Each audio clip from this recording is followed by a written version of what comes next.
Thank you, Iris. Well, welcome back to the familiar faces I see, and thanks for coming to the new people who jumped in.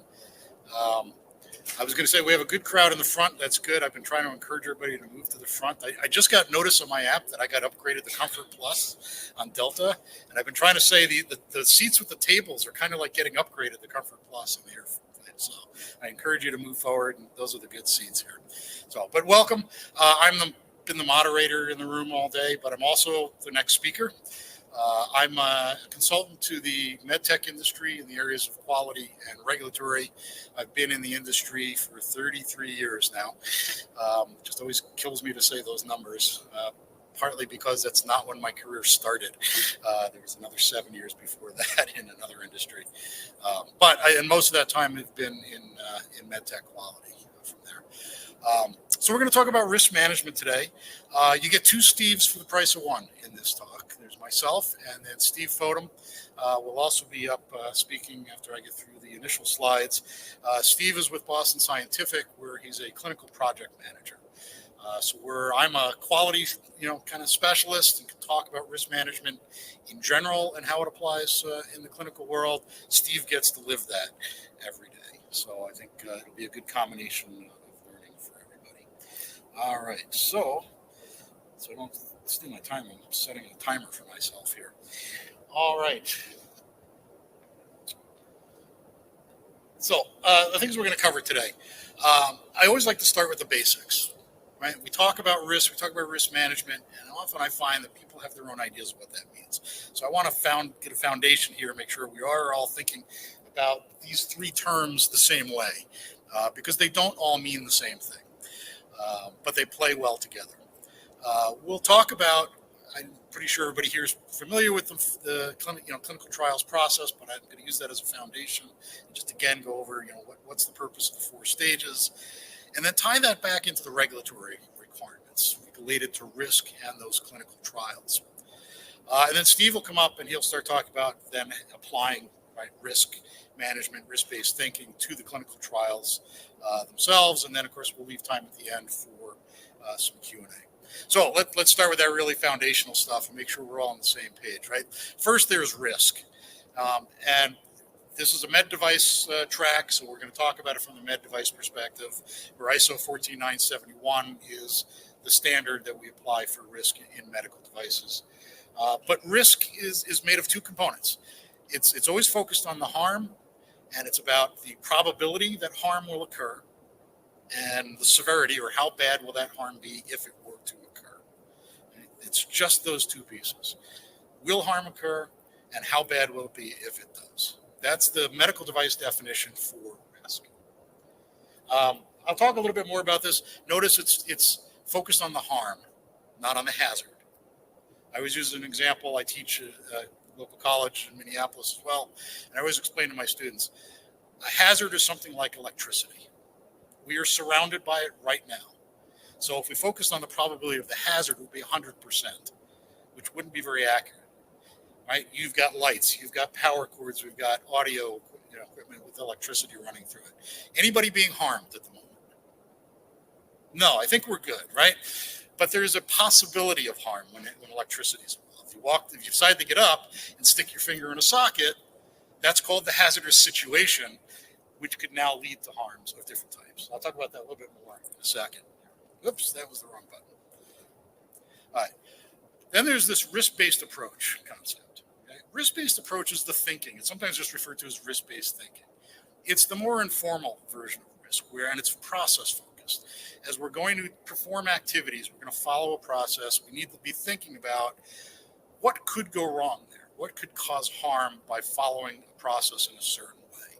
But it doesn't have to be any more formal than that. Like I said, it's the informal version of getting to risk. The formal piece is what we call risk management. That's where there's process, there's procedure, there's tools, right? It's ongoing. It's usually more focused on the device than on the processes. You're going to figure out, how do I identify the risks? How do I evaluate those risks? What do I do about those risks? And then what do I need to monitor over time? So it's a life cycle. That's why it's more device focused. Where risk-based approach is about thinking about what do we need to avoid in the process itself. Again, they all have their basis in the hazards. So you need to know which hazards apply and which don't. There are certain types of hazards that are not present at the moment, right? Like I said, electricity is one of them. We're not really having to deal with chemical hazards at the moment or biocompatibility hazards. Not applicable at the moment. Excuse me. And then from that, as I mentioned before, there has to be a hazardous situation, and that's what turns the hazard from a potential source of harm to an actual source of harm. So, like I said, I know you all know this part, right? We start out at the preclinical, right? We're trying to just figure out what is it we're trying to do. Will there be any chance that it's going to work? We start to understand the characteristics of our device. We're just learning at this point. We're gathering information by doing these preclinicals. Then we refine that. We start to actually develop the device, and we do some additional pilot studies to see, are we progressing in the right direction? Are we still doing something that's going to be feasible? Are we identifying things we weren't familiar with before? And then we continue to refine that device until we get to what we think is the final design, right? And then we get to do a pivotal trial, right? We actually get to try it out, in a broader context and really see, is it effective, right? Is it safe? Those are usually the biggest things, right? Are we done with what we're doing? And then hopefully that gets us on the market, right? We get our authorization from whatever regulatory bodies are involved. And then we have to continue to watch that device out in the field. We do ongoing clinical evaluations, clinical investigations to continue to watch what's really going to happen with the device, right? Because as good as our pivotal trials may be, they don't necessarily perfectly reflect reality, right? So we have this burden to continue to watch and learn more in various ways about what's actually happening with our device or similar types of technologies out in the field. All right, so that's all pretty well understood. From a regulatory perspective, on the quality system side, on devices, we usually have ISO 1345. And I know, just in case there's some pharma people in the audience, on that side, they'd have ICH Q10, which is essentially 1345 ordered for the pharma industry. They are almost identical, but I always like to, give nod to, yes, we know we have pharmaceutical people in here, and I give this talk sometimes to groups from both sides. What's really key to both of them is they both talk about this risk-based approach. It's right in there. There's in 1345, it's in section 4.1.2 where it says your quality system needs to account for a risk-based approach or needs to apply a risk-based approach. So it's built right in there. And then those words show up a lot throughout the standard. On the risk management side, as I mentioned, ISO 14971 is the basis there. That's the standard every other regulatory body expects you to follow. Right? Again, it's a standard, which means it should be optional. But as we all know in the regulatory world, when they like a standard, it becomes not optional. Right? And so that's what we use is 14971. And on the pharmaceutical side, for our pharma friends, they have ICH Q9, which is really just a rewrite of 14971. So there's a lot of connection here, just regardless whether you're doing devices or pharmaceuticals. So they, like I said, they're built on each other, and the process that they expect you to follow looks like this. You have to first assess, right? You have to identify what are the applicable hazards. What risks do we think, right? Because those hazards could produce a lot of different risks. Which ones are going to be applicable to our device? We need to do some sort of analysis. What are we going to analyze? Well, remember, the definition of risk was probability and severity. So you need to estimate those or find a way to quantify how likely is the harm to occur and how bad will it be. And then evaluate, what does that mean? All right, so I know it's catastrophic, it could cause death, but it's a low probability. Right? What's my reaction to that? That's the risk evaluation. Is this a high risk, a medium risk, a low risk? Because that's going to drive our activities, which is the risk control step, which is, all right, what are we going to do about that? Do we just need to control it as is? Do we need to reduce it? Do we need to keep reducing it? Do we just need a little bit of reduction? That's the control piece, because we need to drive towards acceptance.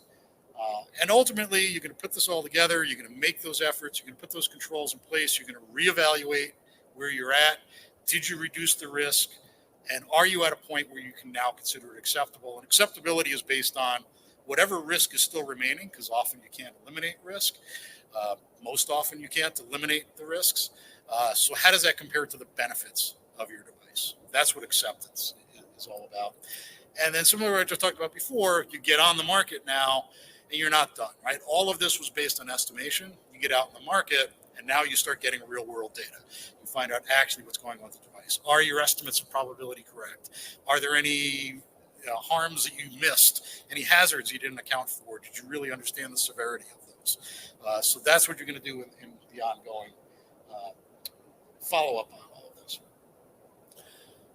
Amazingly, when you put those two things together, the typical clinical trial process and the expected risk management process, they line right up. That's not an accident, right? They actually intended it to be that way. Okay? I just often find that sometimes we don't really get that when I talk to people on the clinical side. They know they're supposed to think about risk, but they go, oh, that 14971, that's for R&D, right? That's where they care about this. Well, no, you guys are tied together pretty clearly, and that's what you're seeing there, right? When you do that preclinical and you're discovering things about the device, part of what you're going to discover are what are the applicable hazards, what are the risks, what do we think those look like? It fits together really nicely, and then we refine our design based on understanding those things. And then we go to our pilot, right? Where we start to refine it. We better understand those risks. And sure enough, that's where we start implementing controls. We've updated the design to reflect what we learned earlier, right? To hopefully reduce those risks. And it is this iterative process that just keeps rolling towards the finish line. And you can see they align just really well. And you need to keep that in mind that, when you're designing your clinical trials, they're not asking you to consider risk because it's important. It's because it ties in with other activities going on in the development of that device. Intentionally so, and it needs to be intentional in your approach to it. All right, from here I'm going to let Steve come up and take us then into, so what does this actually look like when you get into the drawings? It's the big green button. Sounds good.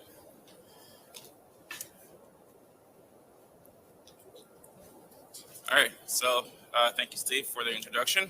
Like Steve mentioned, I'm a clinical project manager with Boston Scientific, and my work lies heavily more on the operation side of things, trial operation and the design phase. So before we get into that, we do have to understand the risk-based monitoring approach and concept. And essentially what that is an adaptive approach to assess clinical trial risks by the following: ensuring patient safety, data integrity, by improving quality and compliance, and by efficiently allocating clinical trial resources. So I've broken it down here in these three different categories, where one, we are identifying the risks. Secondly, we are monitoring the risks based on that weighted value that we've assigned, right? Like Steve mentioned, we have whether it's a low risk, medium risk, high risk. Based on our overall study risk identification, we are assigned a monitoring frequency, for example, whether we're talking the life cycle itself or monitoring at the investigational site level. This can also be in terms of source data verification, right? Going from 100% source data verification all the way down to 20%, as you're probably all familiar with. So before this model can be implemented, we do need a risk management system or tool that we can use. And that's really going to be the focus of this presentation, where I'll be talking about what we use and what a lot of other medical device companies are familiar with to not only assess the risks, come up with mitigation strategies based on the weighted value we've assigned, and work with our different functional representatives and core team to continue this cycle, right, of identifying the risk. And it's essentially a feedback loop. So next slide. Let's see here. All right. So we have here this systematic risk analysis, this RBM model, risk-based monitoring. What I've broken it down here into these 4 different categories, where one, like I mentioned before, we are identifying what the risks are, and that's used by the RACT, the Risk Assessments Characterization Tool, and that's essentially what I was mentioning earlier, where we use this tool to assess the risk that could affect subject safety, data quality. We identify how and by which function this risk will be managed. And lastly, we document this mitigation strategy into our different functional plans. And overall, this is what makes up our IQRMP, which is the Integrated Quality Risk Management Plan. And that's essentially box 2, 3, and 4. So what that plan does is assigns what's called a KRI, Key Risk Indicator. That's what helps us understand, detect what the risk would be. We assign thresholds. How will we know how to take action?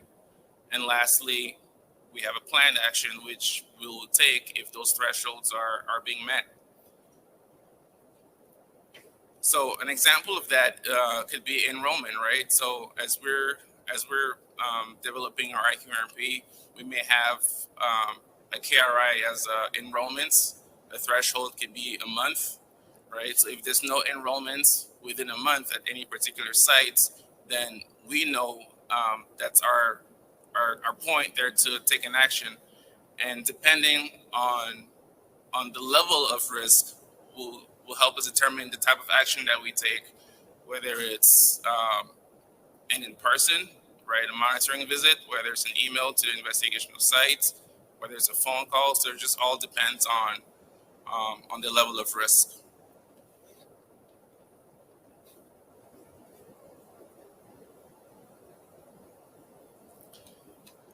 All right, so we're all familiar with this life cycle here, from strategy all the way through closeouts. Essentially, the purpose of this slide is to point out that the controls and checkpoints are happening at these different stages to continue to measure and monitor performance, right? So we are, by building this quality and risk management approach into our design, we can continue to proactively identify any issues and mitigate risks. So so rather than doing some sort of process audit, we can provide gap assessments at these different stages, where if we see any compliance issues, we would have to come up with remedial solutions for them.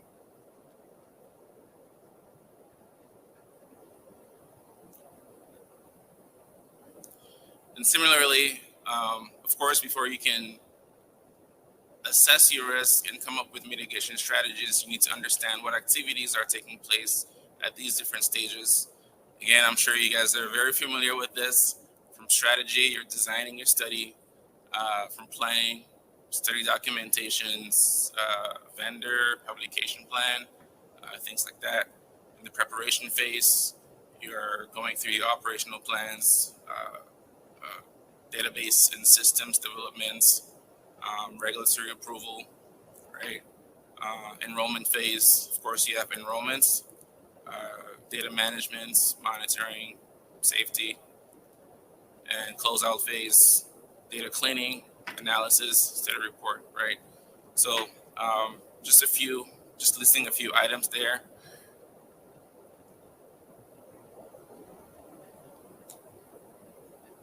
All right. So for the RACT, the risk assessment characterization tool, these are the items that we look into, right? And this is compounded from our different core teams, from monitoring to safety to supply chain, data management, biostats, our vendors, protocol assessments, and the overall study risk analysis. So by having all these different core team members and representatives, they are essential not only for the risk identification, the analysis portion, the mapping, and like Steve mentioned, assigning a weighted value for the risk in terms of low risk, medium risk, high risk. So rather than providing a guideline for how we assess, I've listed here a few examples to kind of consider. So we consider the study design. How complex is your study design? That'll help us determine this value. Our endpoints, do we have objective or subjective endpoints, which is of course dependent on the literature and data that we have available to us. Is this a marketed product, or is this a new technology or standard of care? So these are a few things we consider as we're going through this process. And the next slide is really going to now walk us through the tool itself. And what I've done is mainly listed the high risk items because those are the ones that we tend to focus more on and have mitigation strategies for them. So during the study proposal or strategy, like I mentioned, we're designing the study, right? We're thinking about, is this an investigational product or is this a marketed device? We're thinking about the reimbursement strategy. We're thinking about, are these devices going to be provided free of charge to the investigational sites, or will they be paying for these devices if they are commercially available? So one of the mitigation strategies that we have here is, make sure that you stay in contact with your health and economics group to understand the reimbursement strategy for your device, right? And of course, we need to make sure that we're partnering with our regulatory to understand the status of commercial release. Because one thing you want to avoid really is, having an investigational device study, OUS, for example, rather than seeking competent authority approval to run your study in whichever country where your device is going to be approved a month or two later, right? That's wasted time, that's wasted resources. So we have to proactively think about these things. Planning phase. Here we are developing a protocol, for example. We have to think about our endpoints. So do we have objective endpoints that can measure safety, efficacy, right? What are the risks if our endpoints are not being met, right? So those are the questions that we ask ourselves. And one really clear mitigation strategy is to have an interim analysis, and this is where we can identify in an early stage if our endpoints are on risk, right? To let us know if we continue with the study or we halt. During preparation, I think I've kind of touched on this before. We have to understand the regulatory environments. How complex is the regulatory environments? And similarly, we rely on regulatory for that. We have them provide us with, country-specific regulatory requirements before we take this on. We have to understand the critical data points. And what does that critical data points really mean for us, right? It's going to be mainly different for each study, right? The critical data points, those are essential for the successes of your trial, for the achievement of your primary and secondary endpoints. So to have those data points, we need to understand and make sure that we have a system in place, right? Do we have properly developed CRFs? Do we have our electronic data capture that can support risk-based monitoring, right? And that can capture this data possibly in real life, right? So essentially, at any point, I should be able to see how many protocol deviations I have, how many unresolved queries I have. So like items like that. During enrollment and follow-up, here, I think this one's also another straightforward one where we think about our safety events. If there are any events that would need to be adjudicated, So here we're thinking about having a clinical event committee or a data monitoring committee with subject matter experts that can speak to any potential events that needs to be adjudicated. And one that we don't tend to, well, I feel tend to be left out of the assessment process really is it's in this closeout phase for data transfer when you're working with other vendors and kind of relying on them transferring data. We have certain deadlines that we have to meet. So, and that's a risk in itself, right? So in order to meet those deadlines, we have to make sure that this data cleaning is happening throughout the study, right? Like Steve mentioned, it's a continuous process. Risk management is continuous, so data cleaning is just as important to manage throughout the life cycle.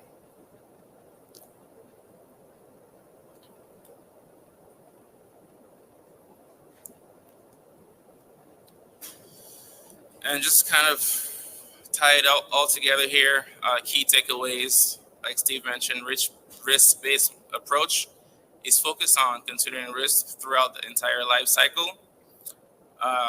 Before a management system before we can implement this risk-based monitoring model, we need a system for it to work, right? We talked about the RACT, the risk assessment characterization tool.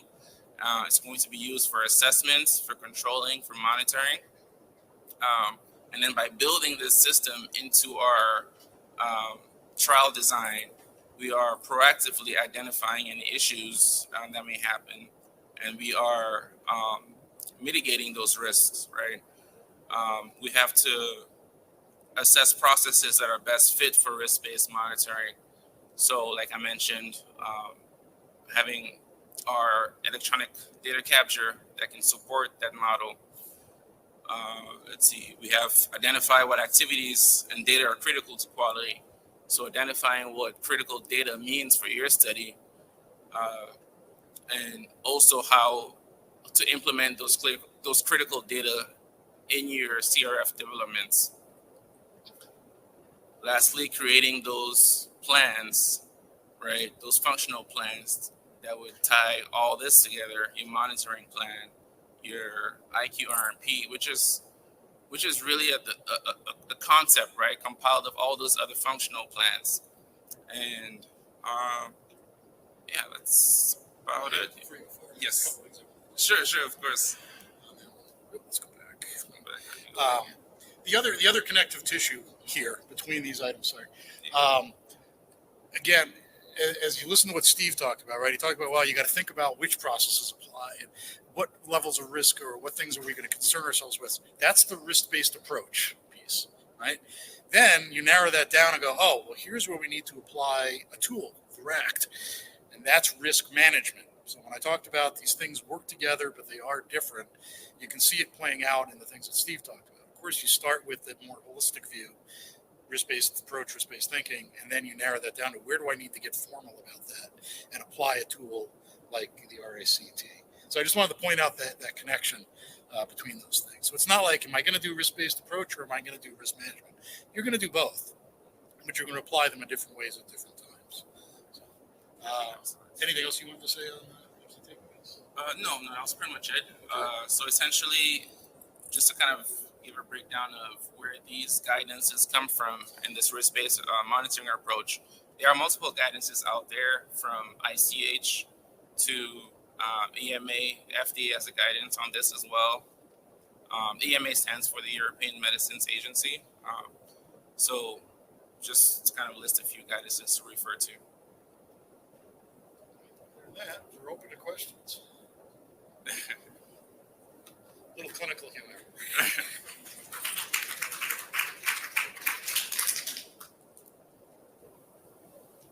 Any questions? It was all straightforward. You understood it exactly as we said it. Or you just go, that was really stupid, and I don't have anything I want to add. All right, we are both available for further contact afterwards. If you do think of a question later or want to add something to the conversation, we're happy to do that. Otherwise, thank you for attending. Thank you.